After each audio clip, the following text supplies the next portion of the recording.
Akhir-akhir ini kita digegerkan oleh para pekerja pembangunan Jalan Dendles yang ternyata tidak dibayar.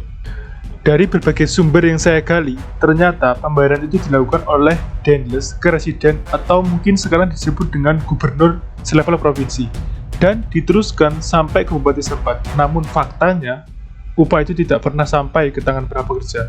Kemana ke upah mereka? Apakah memang benar budaya korupsi sudah menjadi budaya kita semenjak zaman Belanda? Saya rasa hal itu ada yang ganjil, karena dari zaman dahulu, Indonesia khususnya orang Jawa terkenal dengan keramahan dan kearifannya. Masa iya orang Jawa yang arif dan ramah bisa setegah itu mengkorupsi upah? Sepertinya itu adalah hal yang sedikit tidak masuk akal.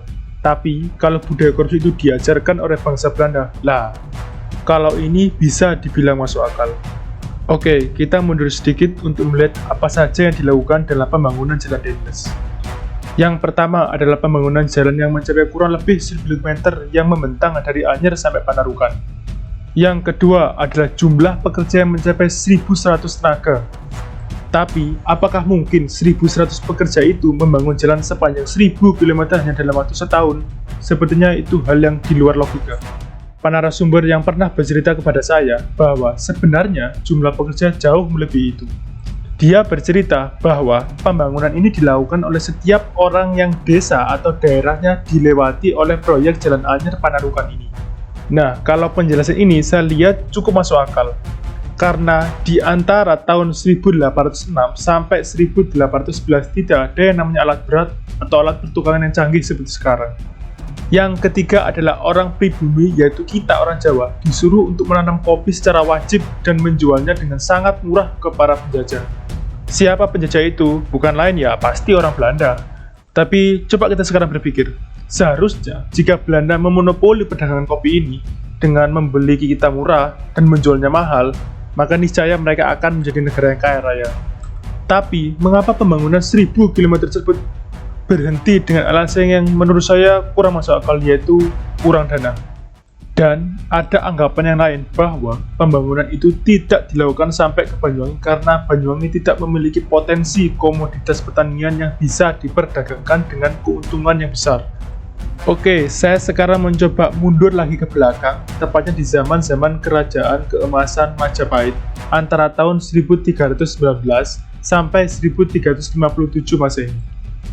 Kita mengetahui fakta terbaru, yaitu kerajaan Majapahit dan kerajaan di daerah Cina sana mempunyai peradaban tertinggi di zaman itu. Pasti dengan peradaban tertinggi, tidak mungkin rasanya bila mereka tidak mempunyai akses transportasi seperti jalan yang mumpuni dan bagus. Coba sekarang kita berpikir, jika mereka tidak mempunyai jalan yang bagus dan besar, bagaimana bisa kerajaan sebesar Majapahit mempunyai daerah kekuasaan sampai ke negeri Thailand? Bagaimana mungkin juga mereka bisa membangun sebuah kerajaan yang megah?